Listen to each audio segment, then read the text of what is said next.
Léalo conmigo. Dice: para el director del coro, Salmo de David, cuando después que se llegó a Betsabé, el profeta Natán lo visitó. Ten piedad de mí, oh Dios, conforme a tu misericordia, conforme a lo inmenso de tu compasión, borra mis transgresiones, lávame por completo de mi maldad y límpiame de mi pecado, porque yo reconozco mis transgresiones y mi pecado está siempre delante de mí.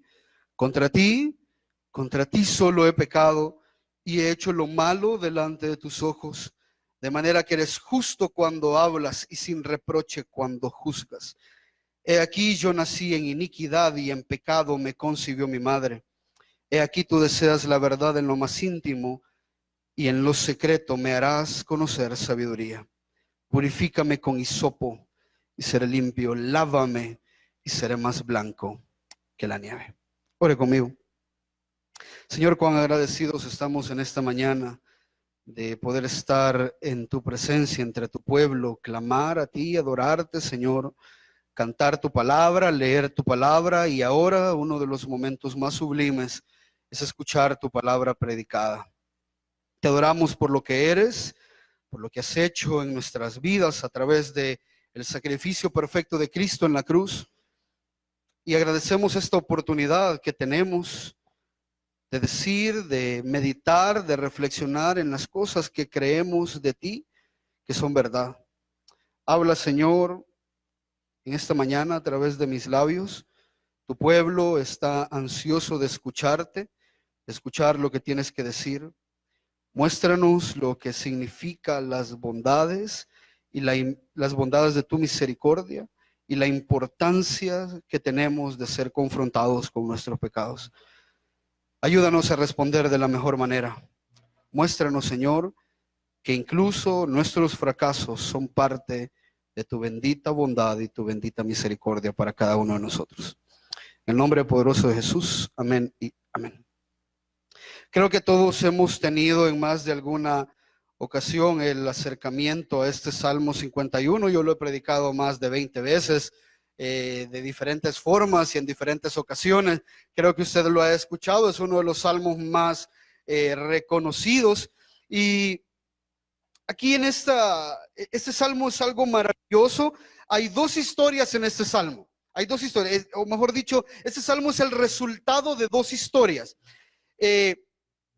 Primero, la historia de David y de Betsabé. La historia de David y Betsabé está ya en 2 Samuel 11, no lo busque, solo no tenemos tiempo para ir, pero se lo cuento así rapidito. Dice 2 Samuel 11, aconteció que en la primavera, en el tiempo cuando los reyes salen a la batalla, David envió a Joab y con él a sus siervos, a todo Israel, y destruyeron a los hijos de Amón y sitiaron a Rabá, pero David permaneció en Jerusalén. Es un tiempo bastante extraño. Hay un tiempo para ir a la guerra y en el tiempo de ir a la guerra, David se queda muy cómodo en su palacio. Aquí la primera lección: los tiempos de comodidad no son para aquellos que están creciendo en Cristo. No hay tiempos de comodidad. Todos los tiempos son tiempos de guerra, todos los tiempos son tiempos de lucha, son tiempos de batalla. Si usted está entrando en momentos de comodidad, usted tiene que saber que usted está bajando la guardia. David se queda en este lugar y en un tiempo de ocio, en un tiempo de tranquilidad, de comodidad, la historia se vuelve en una historia de lujuria, de adulterio, de embarazo, de engaño y termina en un asesinato. Y es curioso porque la Biblia nos deja esta historia que termina en un salmo. Y póngame atención con lo que le voy a explicar. Porque esta es la historia de un fracaso.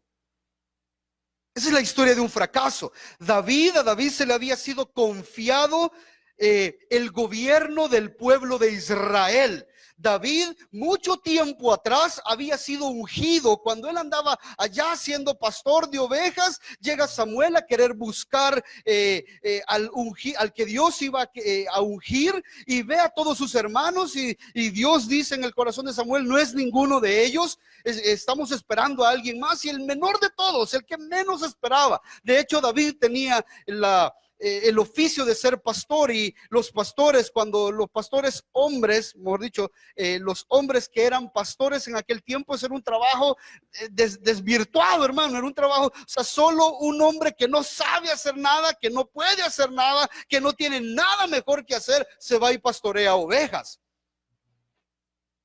Porque por lo regular ese era un trabajo para las mujeres, estar viendo las ovejas y lo demás. Esa era la cultura, así se creía en ese tiempo. Y llega David, y el profeta Samuel ya había dicho que estaban esperando a alguien, y dice, este es el que tengo que ungir. Y dice la gente, ¿cómo si David no tiene nada para ser rey? Y dice, sí, pero es que Dios mira el corazón. Y Dios lo escoge y lo unge, y después de guardarlo y de preservarlo y darle victorias como las de David y Goliat y todas estas cosas, Dios lo lleva a ser rey y le da muchas batallas. Se recuerda que David llega y conquista la ciudad de Jerusalén, que habían cananeos y todas estas cosas, personas muy malas, muy paganas y todo lo demás. Y David llega, conquista la ciudad de Dios, establece el centro de adoración. Pero David no entendía que lo que Dios había encomendado en sus manos era mucho más que gobernar un pueblo. David estaba siendo el prototipo o el antetipo de Jesús. Así como David iba a ser el rey del pueblo, Jesús iba a llegar a ser el rey del pueblo de Dios. Él no entendía que el Espíritu Santo moraba en él para inspirarlo, para redarguirlo, para guiarlo, para instruirlo. Él no entendía estas cosas. Llegó un momento en que su pecado, su lujuria, mermó todas estas cosas que él había conocido de parte de Dios. Se le olvidó que tenía una labor, no solamente de guiar al pueblo, tenía una labor espiritual. Se le olvidó a través de su pecado. Y creo que de alguna manera David abusó de la gracia de Dios. Y ojo con lo que le voy a explicar. Cuando usted empieza a abusar de la gracia de Dios, los fracasos vienen como respuesta. Los fracasos son el resultado de abusar. No, Dios no va a quedar burlado. Dios no queda burlado nunca, jamás. Dios no puede ser burlado, dice la Escritura. Y si usted empieza a abusar de la gracia de Dios, porque ese tipo es un tipo que fue salvo, es un tipo que Dios había escogido, lo había salvado y había puesto el Espíritu Santo dentro de él. Pero él empieza a abusar de la gracia de Dios y fracasa. Pero la gracia y la misericordia de Dios, hermano, es tan poética, maravillosa y hermosamente multifacética que puede llegar incluso a ser destructiva. Así de hermosa es la gracia, así de hermosa es la misericordia. La misericordia es algo tan maravilloso que cuando tú estás abusando de ella y estás corrompiendo tu vida en puro pecado, la misericordia y la gracia de Dios te va a destruir.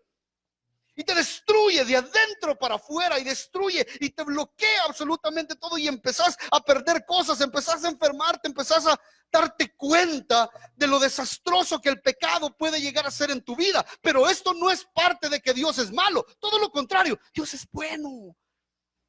Esa es la multiforme gracia de Dios. La multiforme gracia de Dios no solamente va a traer beneficios materiales a tu vida, también va a traer beneficios espirituales. Pero para que traiga beneficios espirituales, tiene que limpiarte profundamente.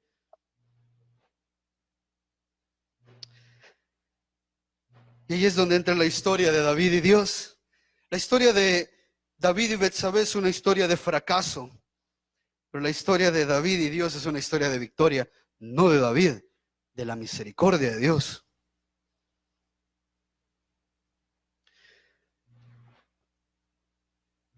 David, después de su pecado, está gobernando, está sentado en su trono, bien tranquilo. Y un día llega un profeta. El profeta, usted ya conoce la historia, el profeta le dice a David: ¿qué harías tú si una persona tiene 100 ovejas y ese día recibe la visita de un amigo y quiere darle de comer carne de cordero a ese amigo? Y en vez de matar una de sus 100 ovejas que tiene, va a la del vecino y que solo tiene una oveja, se la quita y se la mata. ¿Qué harías tú, David? No, que ese tipo no tiene perdón. Ese tipo hay que matarlo, hay que juzgarlo. Y el profeta le dice, ese eres tú. Ese eres tú. Y aquí, hermano, con esa confrontación del profeta empieza la historia de misericordia de Dios. Yo no sé por qué hay gente que se queja cuando es confrontado con su pecado. Cuando usted está siendo confrontado por su pecado, le cae mal, juzgue y no sé qué, no soy nadie para juzgarme. Hermano, usted no entiende que cuando su pecado está siendo señalado, es Dios queriendo escribir una historia de misericordia en su vida. Dios está escribiendo. Si usted está en pecado y alguien señala su pecado, es porque usted está, no es que está en un estado fracasado. Está en un estado corrompido. Y aquellos que estamos en estados fracasados, necesitamos la misericordia de Dios. Necesitamos arduamente, y por eso hay algo que es importante que usted entienda en este servicio. Usted va a fracasar al estándar de Dios si no es porque ya vino fracasado. Si usted viene en fornicación, en adulterio, en mentiras, usted es un fracasado espiritualmente. Aquí yo no quiero hablar de los fracasos financieros y los fracasos matrimoniales, que todos esos son el resultado de nuestro propio pecado. Pero el fracaso más importante no es el fracaso de una batalla, no es el fracaso de algo que usted perdió, de un mal negocio. El fracaso más importante es aquel que está en su corazón. Es aquel que te hace fracasar en tu relación con Dios. Ese es el fracaso más importante de todos. Y ese es el que nosotros muchas veces no le ponemos atención. Venimos delante de Dios y queremos, ay Señor, me fue mal en este negocio, ayúdame. Pero nadie dice, Señor, hoy pequé contra ti y fracasé espiritualmente, ayúdame. Lo decíamos hace un par de semanas o meses atrás. No sé por qué hacen tantos cultos de milagros en las iglesias. Deberían de ser cultos de arrepentimiento.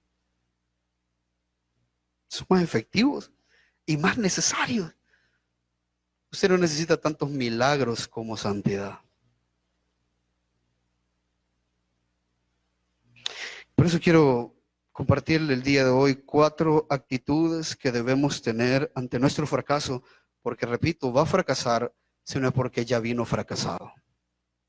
Estas son las 4 actitudes que debemos tener, y el primero de ellos, ojo, y quiero pedirle que por favor vaya haciéndose de su cuaderno y de su lápiz, del lapicero, para ir anotando estas cosas. Primero, cuando usted fracase, amado, apele a la misericordia de Dios. Apele a la misericordia de Dios. Mire lo que dice el versículo 1. Ten piedad de mí, oh Dios, conforme a tu misericordia. Lo primero, fíjese qué interesante, la primera reacción que tiene David ante la confrontación que el profeta le hace es una culpa. Es un reconocimiento que hay una necesidad. Le está diciendo, ten piedad de mí. Cuando dice, ten piedad de mí, la idea es de que él está en una gran necesidad. Hay un reconocimiento de que hay algo que le hace falta. La piedad, cuando dice ten piedad de mí, es apiádate de mí, ten misericordia de mí. Y esto es cuando alguien busca ayuda. Y póngame atención con lo que le voy a explicar. Usted solo busca ayuda cuando se da cuenta de que usted está bien fregado. Mientras usted no ha llegado al tope, mientras usted no ha llegado al límite, usted sigue creyendo que usted puede. Me acaba de pasar a mí hace poquito, el sábado. Me quedé torcido, hermano, de la espalda. Y el domingo en la mañana, no sé si es domingo, no, el domingo fuimos a los bautizos, me inyecté para que se me adormeciera el dolor y bauticé, y creo que eso me hizo mucho más daño todavía. Y el lunes, hermano, a las 4 de la mañana, me levanto con ganas de ir al baño, hermano, paso un pasito que yo daba y casi que lloro. Estuve media hora así. Y daba, no podía caminar. No podía caminar. Y en la mañana, al despertarme, le cuento a Daniel y le digo, vieras el dolor. ¿Y por qué no me despertaste? Me dijo. Fíjate que no se me ocurrió, hermano. No se me ocurrió. Me hubieras despertado, te hubiera ayudado a llegar al baño. No se me ocurrió, hermano. Pero es que no pedimos ayuda hasta que no nos damos cuenta de cuán necesitados estamos de esta ayuda. Y sentirse culpable, sentirse en esta necesidad, hermano, es la reacción normal que debe de haber ante una confrontación de pecado. Ojo, cuando el Espíritu Santo mora en la persona. La culpa es la reacción normal. La culpa, ese sentimiento de culpa, ese sentimiento que a ustedes los pastores, los psicólogos y toda esta gente le está tratando de robar a usted y decirle, no te sientas culpable, eso es normal. No. Normal es que usted sienta culpa. Normal es que cuando usted cae en un pecado y usted es confrontado, usted diga, juela, sí la regué. Eso es lo normal, porque el Espíritu Santo dice la palabra de Dios que va a convencer al mundo de pecado. El Espíritu Santo hace una labor no de traer fuego, no de traer poder, no de traer milagros. El mayor milagro que el Espíritu Santo puede hacer en la vida de un creyente es convencerlo de su estado de pecado. Y David, algo está pasando en el corazón de David, tanto que David se da cuenta de la realidad de su pecado, de la gravedad de su pecado y de lo catastrófico de su pecado. Cada vez, esa es mi oración y ese es mi propósito, cada vez que usted viene acá a la iglesia, yo espero que usted se sienta como la persona más miserable que existe en todo el país, en todo el universo entero. Esa es mi labor. Ojo, no ofenderlo, ya hablamos de eso. No ofenderlo, pero sí que usted se sienta como la persona más miserable que jamás haya existido. ¿Por qué? Porque es verdad, hermano. Solo una persona miserable en su estado de miseria puede ofender a un Dios santo y esperar que este Dios santo esté bien con su pecado. Sí, lógico, hermano. Mi labor es mostrarle a usted la gravedad del pecado. Por esas cositas que usted hace y pasa desapercibido, y vamos a hablar de esto, la gente está yendo al infierno. Entonces viene David y le dice, conforme a tu misericordia, hermano, esto me encanta. La palabra misericordia aparece 245 veces en el Antiguo Testamento y se traduce como compasión, como gracia en el Nuevo Testamento. La misericordia puede ser sinónimo de gracia, de un favor inmerecido de parte de Dios. Y esta misericordia o gracia se puede, póngame atención con esto, la misericordia y la gracia se pueden manifestar muchas veces de muchas maneras. ¿Se recuerda aquellos ciegos que decían a Jesús, Jesús, hijo de David, ten misericordia de nosotros? ¿Qué estaban buscando ellos? Ellos no estaban buscando salvación, ellos estaban buscando volver a ver. Y el Señor Jesús les da la vista. La misericordia se puede manifestar como cuando Jesús le da de comer a los 5,000. ¿Se recuerda? Jesús, eran 20,000, dicen los teólogos, que eran 20,000 personas a las que Jesús les da de comer. ¿Y por qué les da de comer? Porque tenía hambre y tuvo compasión de ellos. Ojo, la misericordia y la compasión no siempre están amarradas a la salvación. No siempre las personas que usted ve ahí en la escritura, a las cuales el Señor les hace un milagro, las está salvando automáticamente. Algo que fue muy revelador para mí en una de las clases fue cuando el doctor Josías Grauman decía, hermanos, Dios, el Señor Jesús sanó a muchas personas, pero solo salvó a aquellos a los que le decía, vete, tus pecados te han sido perdonados. Los que no solo recibieron misericordia a partir de un milagro, pero no recibieron salvación a partir de la misericordia. Esas 20,000 personas comieron y comieron hasta saciarse, pero sus pecados no le fueron perdonados. ¿Está siguiendo lo que estamos hablando? Pero David entendía algo más profundo en la misericordia de Dios. La misericordia de Dios para con su pueblo, póngame atención con esto.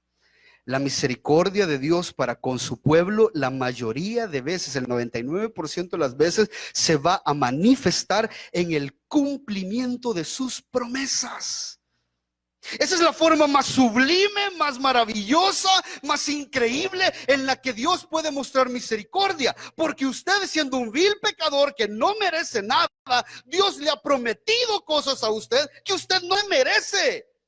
Y cuando Dios, desde antes de la fundación del mundo, pretende, o mejor dicho, se ha dispuesto a salvar pecadores que aún no existen, y trae esos decretos a cumplimiento, y usted es parte de uno de esos cumplimientos, hermano, usted está siendo parte de la misericordia de Dios.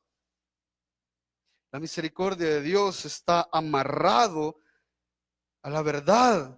Y la verdad es lo que Dios ha revelado de parte de él. La verdad son las promesas que Dios ha revelado. No lo busque, solo se lo leo para que usted más o menos entienda qué es lo que David entendía por misericordia y a cuál es la misericordia que David está apelando en este momento. Ojo, Génesis 24:27 dijo: bendito sea el Señor, Dios de mi Señor Abraham, que no ha dejado de mostrar su misericordia y su verdad a mi Señor. Fíjese, dos palabras amarradas, la misericordia y la verdad.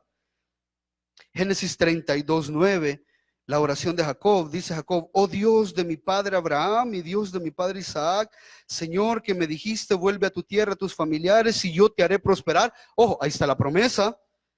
Indigno soy de toda misericordia y fidelidad. Indigno soy de que cumplas las cosas que tú has dicho en mi vida. Indigno soy. El mismo Señor, cuando pasa delante de Moisés, da su propia definición de cómo es él y cómo actúa él, y dice: entonces pasó el Señor por delante de él y proclamó el Señor allá en la peña, ¿se recuerda? Y dice: el Señor, Dios compasivo y clemente, lento para la ira y abundante en misericordia y verdad. Le voy a leer uno más, Deuteronomio 7:9, dice: reconoce pues que el Señor tu Dios es fiel, el Dios fiel que guarda su pacto, el pacto es de la verdad, y su misericordia hasta 1000 generaciones. Solo en los salmos, esta idea de que están relacionadas la gracia, la misericordia y la verdad, en los salmos aparece más de 10 veces. Tú, Señor, es un Dios compasivo, dice el Salmo 86, y lleno de piedad, lento para la ira y abundante en misericordia y verdad. ¿Sabe por qué me he detenido en esto aquí? Porque le repito, la forma más impresionante en la que Dios puede mostrar la misericordia en su pueblo es seguir cumpliendo las promesas que Él le ha hecho, a pesar de que usted no lo merece. ¿Está siguiendo eso ahorita? Cuando David le dice: ten piedad de mí conforme a tu misericordia, le está diciendo conforme a lo que has prometido, conforme a tus propósitos, conforme a las cosas que has planeado para mí, las cosas que has decretado para mí, conforme a eso, a tu plan, a tu promesa, a tu fidelidad, conforme a eso, así trátame. Me encanta, hermano, me encanta David, porque David es diferente a usted y a mí en ese sentido. ¿Cuánto tenemos que aprender de David? ¿Sabe una de las cosas más terribles que nosotros cometemos hoy en día? Usted se va de aquí fue apedreada, pues, que apedreada la que nos pegó, macheteada la que nos pegó, hoy sí que nos agarraron con todo. Ok, ¿qué vas a hacer para cambiar? Ah, no, pero es que mi situación es diferente. Es que usted, pastor, no entiende a mi esposa. Es que usted, pastor, no entiende lo difícil que es mi trabajo. Es que usted, y empezamos a cometer un pecado que se llama la justificación del pecado. Eso fue lo primero, la primera reacción del pecador. Una vez que ojo con lo que le voy a explicar. Una vez que Adán y Eva comieron del fruto prohibido, murieron inmediatamente, murieron de manera espiritual. El Espíritu Santo los abandonó y empezó a entrar en ellos un sentido de culpa, pero no reaccionaron de la mejor manera. ¿Se recuerda cómo reaccionaron? En vez de ver para adentro y decir, sí, la regué, así como David lo estaba haciendo, le echen la culpa a Dios, hermano. Y ojo con lo que le voy a explicar. Cuando usted pone la excusa y usted viene y dice, ay, pastor, es que mire, para mí es bien difícil. Usted, es que mire, usted no conoce cómo era mi papá. No, yo a ese señor no le puedo perdonar. ¿Sabe lo que está diciendo? Que la obra que Dios dice que está haciendo en su vida es inefectiva. Le seguimos echando la culpa a Dios. Porque Dios ha dicho que aquellos que tienen su Espíritu Santo, de hecho esa fue la promesa. La promesa es que en los postreros días voy a poner mi Espíritu dentro de ustedes. Y a través de ese Espíritu ustedes van a ser capaces no solo de anhelar la ley, sino de cumplir la ley. Y si usted dice, ah, no, pastor, eso es muy difícil para mí, lo que estás diciendo es, Dios no te conoce. O sea, tú tenés más la razón que Dios. Si Dios te ha mandado a perdonar, amado hermano, no hay otra salida. Tenés que hacerlo. Tenés que hacerlo. Pastor, yo no puedo. Lo que estás diciendo es, lo que estás tratando de hacer es justificando, enconchando, resguardando tu pecado y diciéndole a Dios, Dios, no me has dado la capacidad para hacerlo. Sos incompetente. ¿Me estás siguiendo lo que estamos hablando? Eso es lo que estamos diciendo. Porque esa es la forma normal en la que el pecador reacciona. La forma normal en la que el pecador con el Espíritu reacciona, es decir, Señor, la regué. Ahora ayúdame. Ayúdame a salir de esto. Me va a costar, yo sé, va a ser difícil, yo sé, eso es terrible, yo sé, pero no quiero defender mi pecado, quiero apelar a tu misericordia para hacer lo que tú quieres que yo sea. Amado hermano, sea bueno o sea malo a su parecer, ojo con lo que quiero explicar, ninguno de nosotros debería de atreverse a venir delante del Señor basado en su propio rendimiento. Yo no puedo, es que no se trata de que podés o no, tenés que obedecer. Estás apelando a tu rendimiento. Y cuando decís, yo no soy tan malo, yo puedo solo, estás apelando a tu rendimiento también. Cualquiera de los dos lados que querrás tomar es increíblemente pecaminoso. David nos enseña no a apelar a nuestro rendimiento, no a nuestras capacidades, sino a lo que Dios está haciendo en nosotros. ¿Me estás siguiendo hasta ahorita? Cuando usted fracase, amado hermano, porque va a fracasar, por favor, venga delante del Señor y apele a su misericordia. Apele a su misericordia.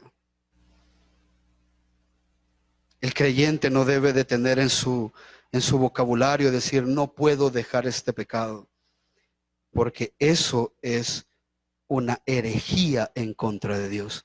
Dios ha dicho que no va a poner cargas sobre sus hijos que no son capaces de llevar. Y si estás diciendo que no la puedes llevar, que no puedes sobrellevar esa situación, lo que estás diciendo es que Dios se ha equivocado con la carga que te ha puesto. ¿Está conmigo, iglesia? Sigue leyendo conmigo versículo 3. Lo primero es apelar a la misericordia de Dios. Mira lo que dice el versículo 3. Yo reconozco mis transgresiones y mi pecado está siempre delante de mí. Contra ti solo he pecado y he hecho lo malo delante de tus ojos, de manera que eres justo cuando hablas y sin reproche cuando juzgas. La segunda actitud que usted y yo debemos de tener es reconocer y confesar nuestro pecado.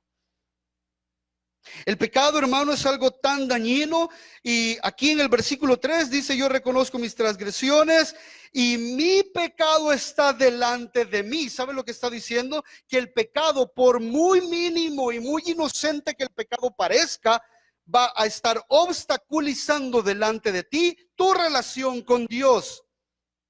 No importa qué mínimo crees que sea. Es más, déjeme hablarle un poquito acerca del pecado. Ojo con lo que le voy a explicar. El pecado es tan difícil de reconocerlo por dos razones. Primero, porque es sensual, ofrece placer. Y en su mente, usted cree que usted ha sido creado para disfrutar absolutamente de todo. Dios le pone, qué sé yo, podemos hablar del sexo, por ejemplo. El sexo es un regalo de Dios. El sexo es un regalo que Dios ha dado para el matrimonio. Pero, como decían los corintios, si yo tengo estómago es para comer, y si yo tengo un órgano sexual es para tener sexo. Y así lo utilizaban y así desvirtuaban el regalo que Dios les había dado. ¿Sabe por qué? Porque creemos de alguna manera en nuestra mente que Dios quiere que usted sea feliz. Y sí, Dios quiere que usted sea feliz, pero a su manera, no a la suya. No a su manera. Claro, usted puede disfrutar del sexo cuando se case.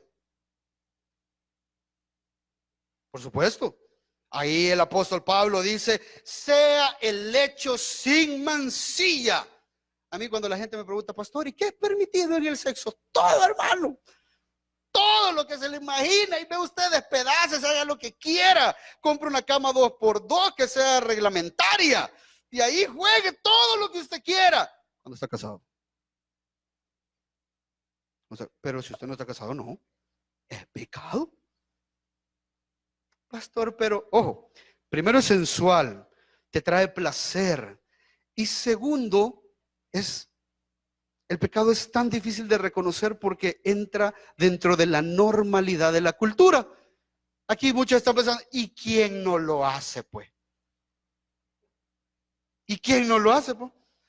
Fíjese qué tan sutil es el pecado. Póngame atención con lo que le voy a explicar. Fíjese qué tan sutil es el pecado. Hoy en la mañana me levanté y estaba viendo el Facebook mientras preparaba el sermón, buscando una aplicación. Y el Señor siempre me da aplicaciones, fíjese, para el sermón. Y estaba pasando ahí el Facebook. Hermano, conté como 6 o 7 iglesias cristianas, evangélicas, donde llevaron a Santa Claus a repartir regalos.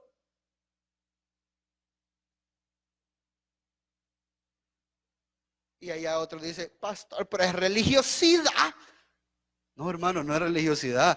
Si estás diciendo que existe Santa Claus y que él trae regalos, estás mintiéndole a la gente. Eso no existe. Y leí un artículo un día de esto tan destrozante porque comparan a Santa Claus con Dios. Ojo, no es que usted lo compara tal cual, pero fíjese que Santa Claus, le decía yo a la Pau, estábamos hablando de esto, y le decía: Pau, ¿te has puesto a pensar de que cuando a los niños se les dice en esta época, pórtese bien? ¿Por qué? Porque Santa, si usted no se porta bien, Santa no le va a traer regalos. ¿Y cómo sabe Santa si el niño se porta bien o no? ¿Es omnisciente? Porque solo Dios es omnisciente. ¿Cómo es posible que Santa Claus en una noche de Navidad, 24 horas, pueda repartir regalos a todos los niños del mundo? ¿Es omnipresente Santa? ¿Puede estar en la China y en El Salvador al mismo tiempo?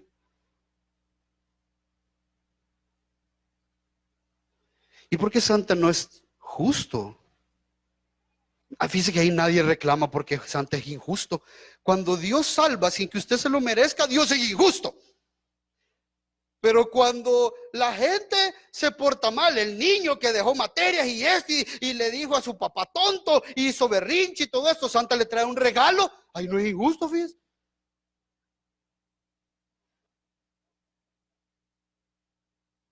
Está bien, hermano, que usted vaya al centro comercial y vea a Santa Claus ahí repartiendo regalos, y usted se tome fotos, pero que esté dentro de las iglesias. Las iglesias, dice la escritura, que nuestro diseño y propósito es ser baluarte de la verdad. Y si tú estás metiendo mentiras que el mundo le parecen atractivos, hermano, estás destruyendo la iglesia. Y con esa, ay, pastor, pero es que es la ilusión de los niños. Ok, enseñarles de esa manera tan sutil que es normal mentir si todo el mundo miente. Así de sutil se mete el pecado. Así todo el mundo lo hace. Es normal, tan religioso. No, hombre, Dios quiere que seamos felices. Por eso es que nos cuesta reconocer el pecado. Nos cuesta entender cuáles son nuestras acciones pecaminosas. Tanto así que cuando tú pecas, repito, defendes tu pecado. Porque crees que estás en lo correcto, crees que estás bien, crees que el problema es de todo el mundo, menos de ti. Cuando a mí la gente dice, ay, pues, mire, yo no soporto a ese hermano. ¿Sabe lo que está diciendo? Le pido a Dios que cambie el otro. Y cuando le estás diciendo eso, ojo, estás pasando por alto la gravedad del pecado que está dentro de ti. ¿Crees que para que tú estés bien con la gente es necesario que tu esposo cambie, que tu esposa cambie, que tus hijos se porten bien, porque entonces voy a estar bien? No, el problema es de que estas personas te están demostrando cuán pecador sos tú. Pero lo pasas por alto, y cuando lo pasas por alto porque crees de que esto es lo normal, ojo, estás diciendo que no necesitas la gracia, la misericordia, el perdón, el sacrificio de Cristo. Lo necesitan otros, no tú. ¿Estás siguiendo lo que estamos hablando? Por eso me encanta este salmo, es de mis salmos favoritos, porque es tan desgarrador, es tan destructor. Y les decía ayer a los hermanos que es bien curioso, fíjese, porque este salmo es tan desgarrador, tan destructor, es una historia de fracaso y donde nosotros nos podemos ver reflejados, hermano, y este es un corito. ¿Quién canta de sus fracasos, hermano? No, si cantamos de nuestra victoria y contamos lo bueno que nos va y contamos las grandes cosas que Dios está haciendo en nuestra vida, pero en nuestro fracaso nadie cuenta. Y mucho menos decir, hermano, quiero contarles algo. Fíjese que me metí con una mujer que no era la mía y después el marido se enojó y lo maté. ¿Qué dicen si cantamos esa alabanza hoy? Eso es el salmo. Eso es el salmo. Pero es que lo maravilloso del salmo, ojo, es que es una historia de fracaso del hombre, pero una victoria en la misericordia de Dios. Y eso es lo que cantamos. No importa si usted tiene que ser destruido para que Dios sea glorificado. No importa. Y eso es lo que nos está enseñando el David. Cantemos, ¿por qué? Porque David me destruyó, el Señor me destruyó. Y es más, quiero leerle un texto así rapidito. Versículo 8, léalo ahí rapidito conmigo. Hazme oír gozo y alegría, que se regocijen los huesos que has roto, los huesos que has quebrantado. Hermanos, si hoy cantamos al Señor por todas las cosas que hemos perdido, porque destruyó nuestro matrimonio, porque me dejó en bancarrota. ¿Por qué no glorificamos a Dios a través de eso? Porque tenemos una mala concepción del sufrimiento. del dolor que es tan constructivo y tan necesario para aquellos que somos pecadores.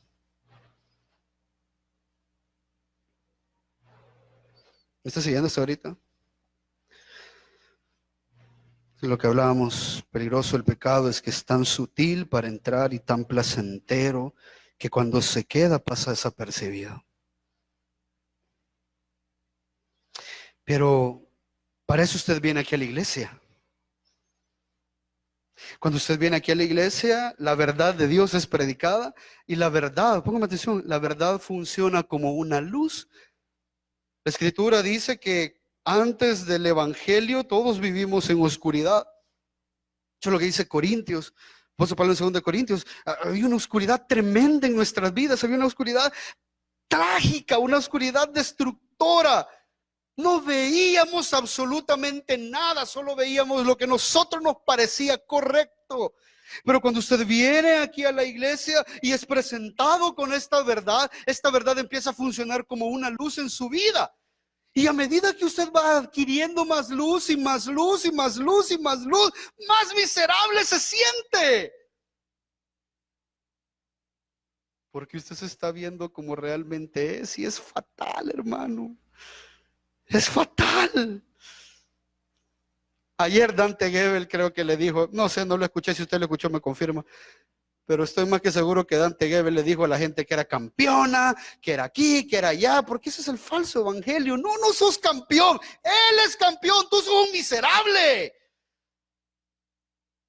Y cuando esta luz se va acercando y a medida vas teniendo más luz y más luz y más luz, que esto es por gracia, que vas entendiendo la luz, te das cuenta de cuán depravado sos. Y lo de ser depravado no quiere decir de que tú sos increíblemente malo. Ser depravado quiere decir de que estás corrompido hasta lo más profundo de tu ser.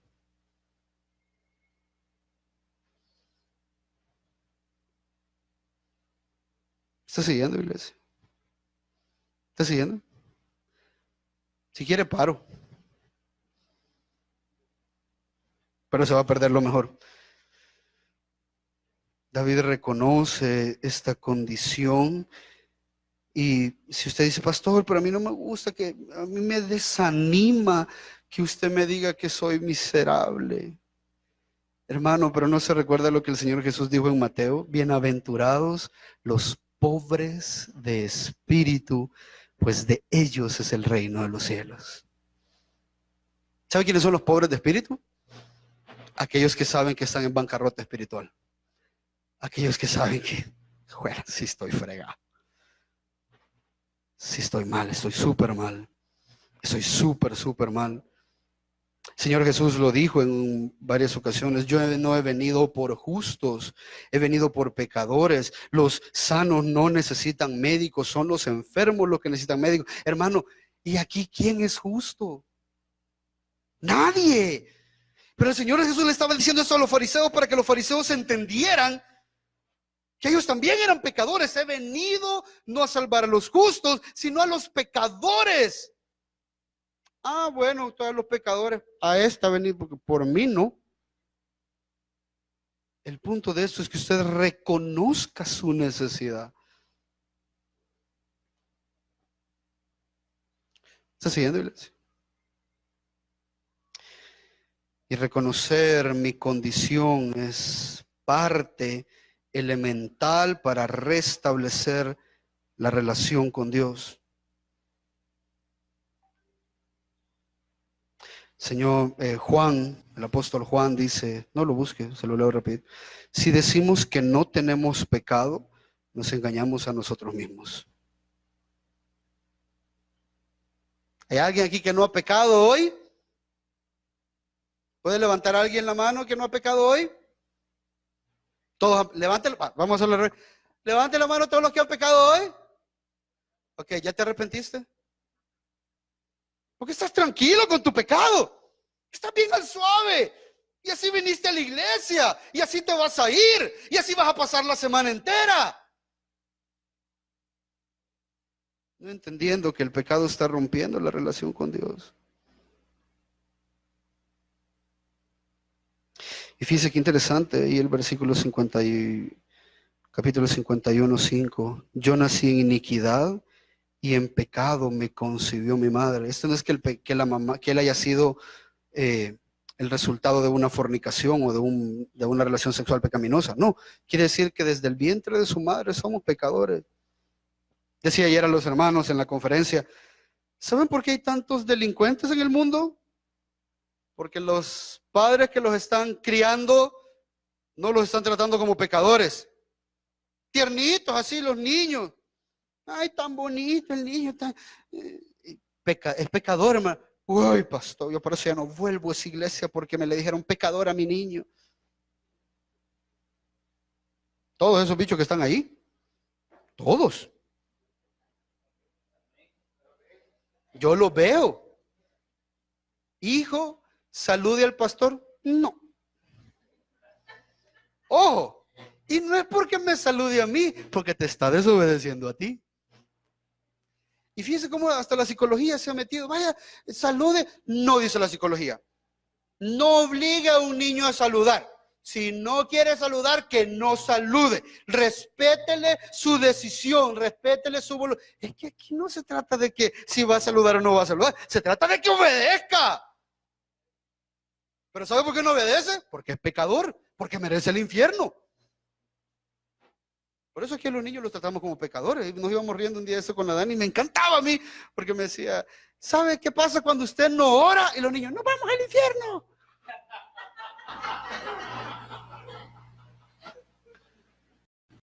No, sí, pero qué bueno que lo saben. Estamos haciendo una buena labor, hermano.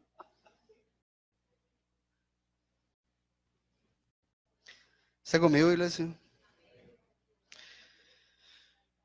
Número 3, la tercera actitud que usted tiene que tener. Mire, rapidito que se me acaba el tiempo. En su fracaso, David entendía lo que Dios realmente esperaba. Versículo 6 dice, he aquí, tú deseas la verdad en lo más íntimo y en lo secreto me harás conocer sabiduría. Una confesión, póngame atención con esto. Una confesión genuina, una confesión que corrompe, una confesión que te destroza, que te carga, que te ha hecho llorar por tu pecado, va a terminar la percepción más profunda de ti, que no solamente es fornicaste, sino que hay algo dentro de tu corazón que está deteriorando, dañando, manchando todo lo que eres.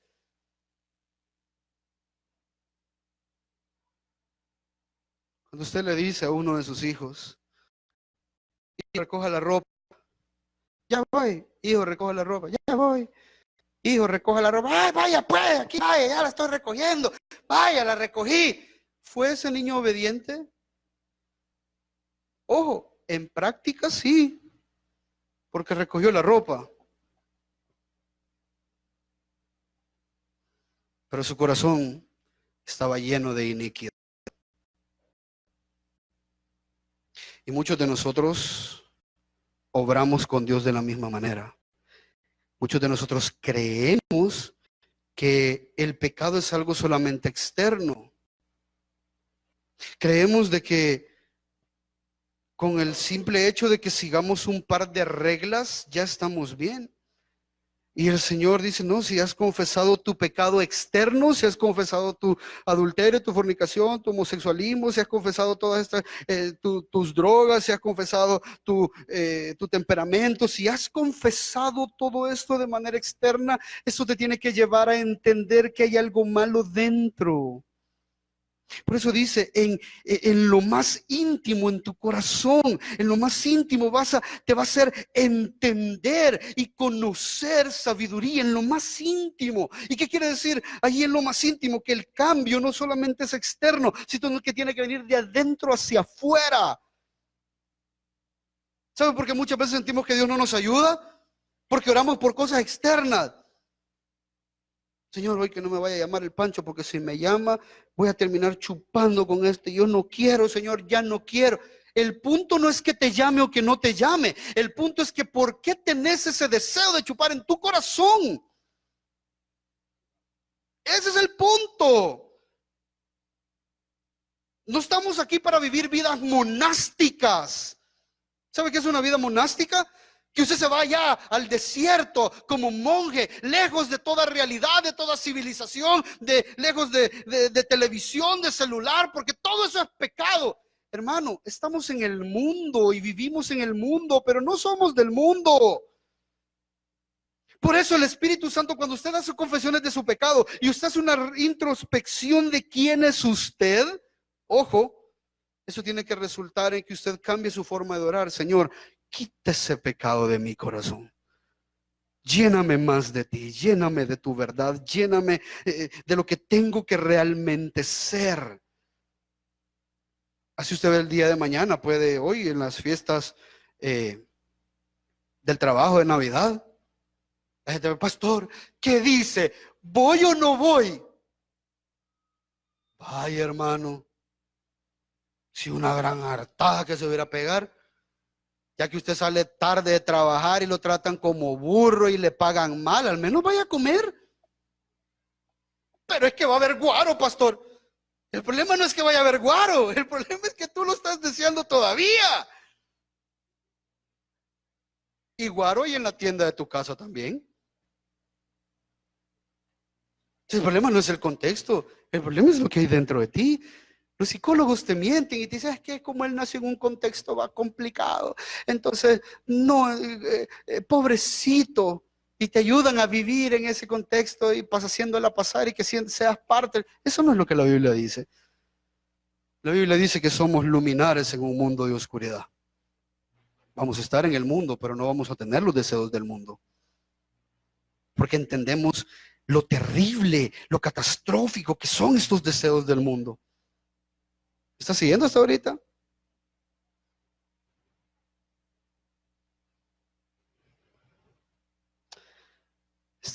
De hecho, esta es la enseñanza del Sermón del Monte. Se recuerda que el Señor Jesús les dice, ¿habéis oído que se dijo no cometerás adulterio? Pero yo os digo que todo el que mira a una mujer para codiciarla, ya cometió adulterio en su corazón. ¿Sabe lo que está diciendo? El Señor Jesús no vino a poner una ley diferente, vino a que nosotros entendamos el propósito de la ley. Que el propósito de la ley es condenar lo que hay dentro de nuestro corazón. Usted puede decir, sí, yo soy el hombre más fiel, jamás le he engañado a esta mujer. Sí, pero tenés conversaciones con mujeres en tu trabajo que no son apropiadas.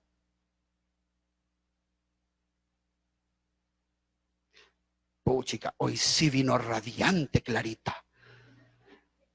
Ay, le que usted siempre qué, Clarita, siempre qué.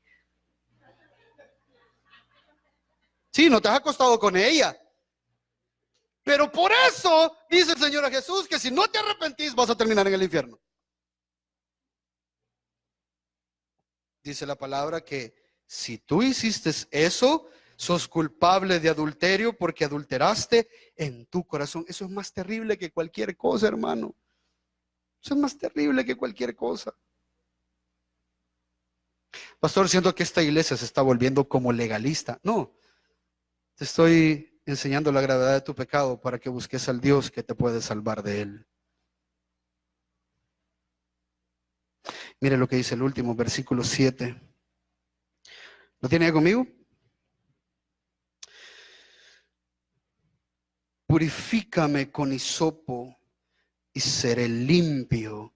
Lávame y seré más blanco que la nieve. Esta parece una petición sumamente extraña, bien rara. Por años yo he predicado muy mal este texto. Súper mal. Cuando usted lee ese texto, usted ve y dice, purifícame con hisopo. La primera vez todavía lo recuerdo, ahí los tengo guardados los sermones. La primera vez que lo prediqué, le dije, hermanos, purifícame con hisopo. ¿Sabe lo que le está diciendo David al Señor acá? Que así como el hisopo llega hasta lo más profundo de su oído, hasta ahí bien adentro y saca toda esa cera que no le permite a usted escuchar la palabra de Dios, entonces hasta ahí tiene que llegar la limpieza del Señor, profunda hasta adentro, minuciosa. Cuando usted limpia algo con hisopo, ya usted lo está limpiando minuciosamente. Herejía, hermano. No es eso lo que la Biblia dice. Purifícame con hisopo. Más adelante volví a predicar y me metí a Wikipedia a buscar qué era un hisopo y vi que era una planta. Ah, dije yo, una planta. Ha de ser una planta, decía ahí, una planta medicinal, así como la de la hermana Edith, ¿no? Son plantas medicinales. Y que cuando usted tiene varicela, que usted se bañe en agua de hoja de naranja y de eucalipto y no sé qué, porque eso refresca. Y dije yo, una planta medicinal. Como la ruda, pues, para los que no conocen como la ruda, una planta medicinal. Entonces ha de ser algo así como que cuando me limpia de mi pecado, que mi pecado es mi enfermedad. Limpiame, lavame, hacenos baños de hisopo, Señor. Herejía. Porque no es eso tampoco.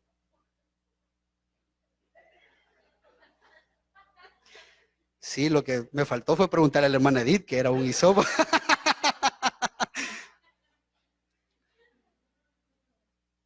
Más adelante volví a predicar. Bueno, de todas las aplicaciones que he hecho, les estoy contando las más relevantes, las que yo pensé que eran más fumadas. Es una planta, leí por ahí en un blog que era una planta que era áspera, como un paste. Porque el paste, para los que no saben, es una planta. Ya es como una enredadera y cuelgan los pastes ahí. Entonces, el paste, usted lo agarra, ese que le venden a usted como en $2, es un paste, es lo que tira una planta. Entonces, usted lo agarra y tan rico que es bañarse con un paste. Usted le echa jabón ese volado y se restriega, usted siente que le está saliendo todo lo chuco. Y dije yo, Señor, y más que dice, purifica, límpiame más y más. Dice, dije yo, entonces el paste es como que usted se está restregando y restregando y restregando hasta que le salga todo lo sucio que hay en usted. Hermano, cuando yo hacía estas aplicaciones, la gente lloraba, hermano. Wow, nunca lo había visto de esa forma.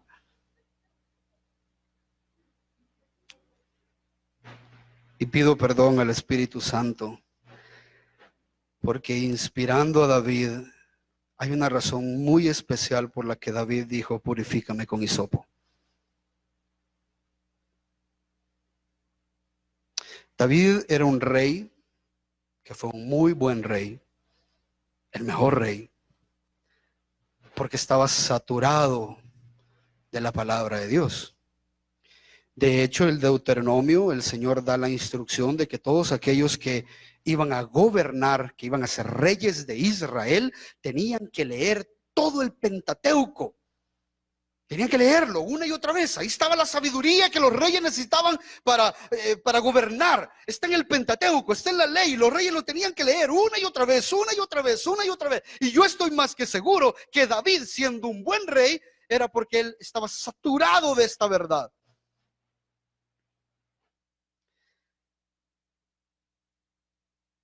Y solo hay un par de veces en la escritura donde se menciona el hisopo. Y se lo voy a leer, no lo busque, solo póngame atención por favor porque ya se me acaba el tiempo. David se estaba remontando a los tiempos de Egipto. En los tiempos de Egipto el Señor manda muchas plagas para liberar a su pueblo. Y en la última plaga, el Señor le dice, tenés que matar un animalito, pintar los dinteles de las puertas, y cuando yo pase voy a matar a todo primogénito, pero voy a pasar por alto, esa es la Pascua, voy a pasar por alto a aquellos en los que vea la sangre del cordero encima. Y mira lo que dice Éxodo 12:21.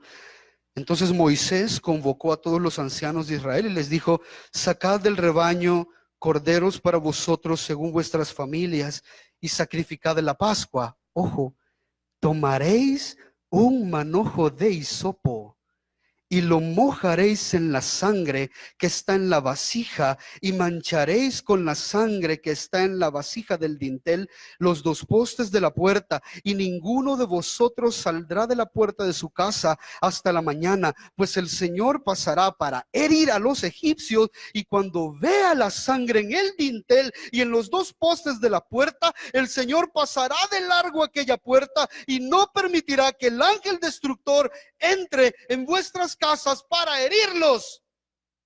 ¿Sabe lo que está pidiendo David acá? David, sin entender completamente lo que usted y yo entendemos, David estaba volviendo para atrás, viendo el tiempo, y David sabía que el perdón de pecados solo puede venir cuando la gente está detrás o está siendo manchada, limpiada por la sangre de un cordero. Y usted lo vuelve a leer las otras veces que está repetido. Se usa el hisopo, lo usan los sacerdotes para purificar el templo. ¿Sabe lo que le está diciendo David? Purifícame tan profunda y tan permanentemente como solo el sacrificio de un cordero puede hacerlo.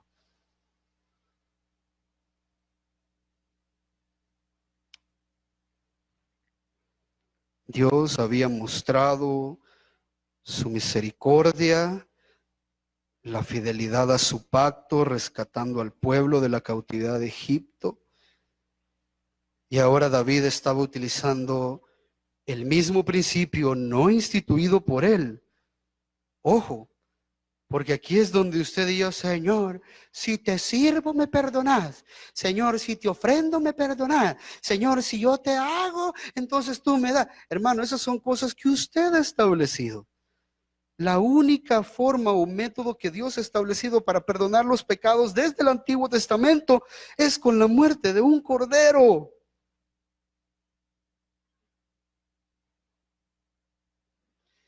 Y yo no sé si usted lo puede ver, pero esta es una gran esperanza para usted y para mí. Porque el cordero al cual estaba apelando David era un animalito. El cordero al cual ustedes y yo podemos apelar es su propio hijo.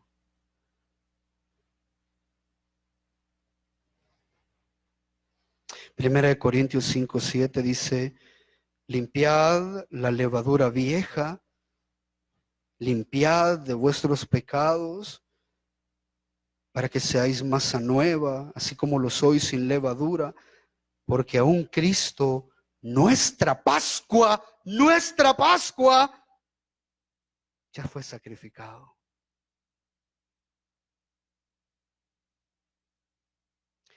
Todos estos tenemos para predicar del Salmo 51 por un año tal vez.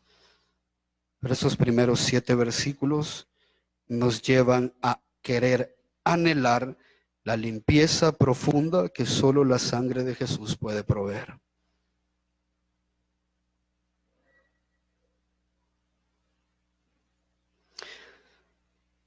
¿Sabe por qué me encanta el Salmo 51? Porque no importa cuántas victorias tú tengas en esta vida, si has fracasado en tu pecado.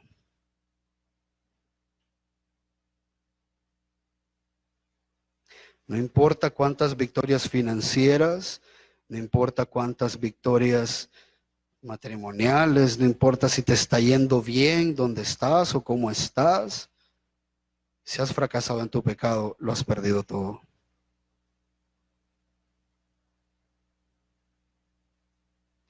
Pero por el otro lado, no importa si has fracasado financieramente, si has fracasado tu matrimonio, si has fracasado como padre, si has fracasado como madre, si has fracasado como hijo, si has fracasado como cristiano, si has fracasado como creyente, hoy podés venir a arrepentirte, reconocer tu pecado y ver cómo Dios y su misericordia sí te dan la victoria.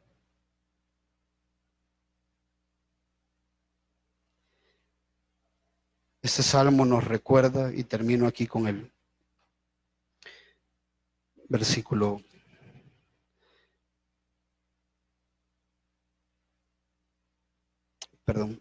con el versículo 10 y 11. Crea en mí, oh Dios, un corazón limpio, un corazón que te anhele y que te busque, un corazón que se limpie de todas las cosas de este mundo. Renueva un espíritu recto dentro de mí y no me eches de tu presencia. Y no quites de mí tu Santo Espíritu.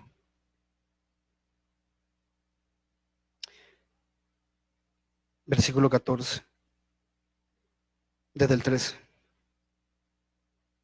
Entonces enseñaré a otros transgresores como yo tus caminos, y los pecadores se convertirán a ti.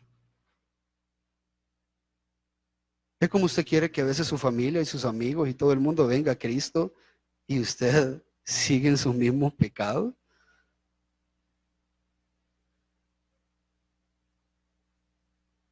Abre mis labios para que mi boca anuncie tu alabanza, porque no te deleitas en el sacrificio, o mejor dicho, no te deleitas solo en el acto del sacrificio, de lo contrario yo lo ofrecería. No te agrada solo el acto del holocausto. El verdadero sacrificio que Dios espera es el espíritu contrito, al corazón contrito y al humillado. A ese no desprecies. Haz bien con tu benevolencia, acción, edifica los muros, y entonces te agradarán los sacrificios de justicia, el holocausto y el sacrificio perfecto, porque viene desde el corazón, y entonces se ofrecerán novillos sobre tu altar.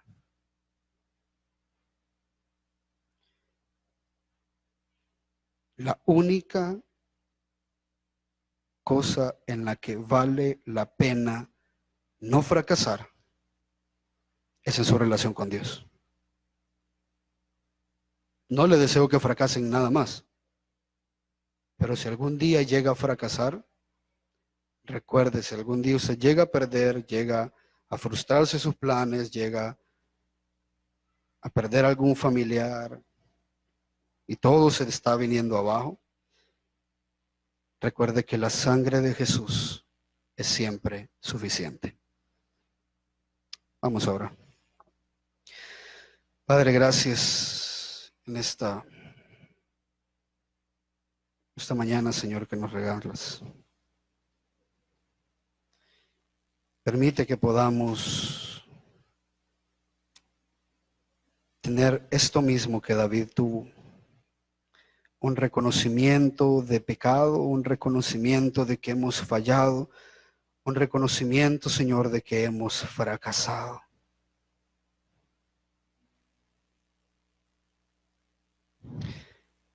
Pero que no importa que tan profundo y arraigado esté nuestro pecado,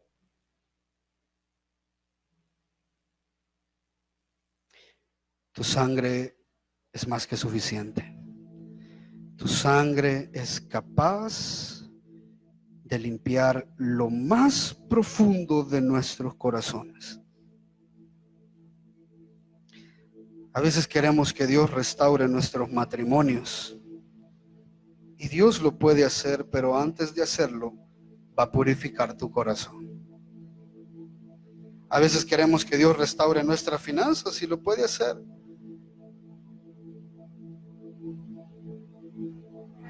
Pero antes va a purificar tu corazón.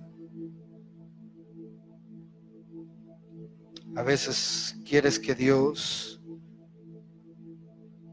trabaje en tu familia, en tu trabajo, y estás pidiendo a Dios que te ayude en algo, y sí, Dios puede hacerlo, pero el propósito de todo es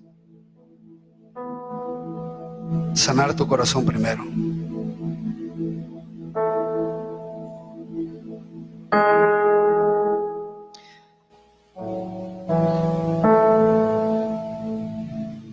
Por eso, Señor, te agradecemos en esta mañana.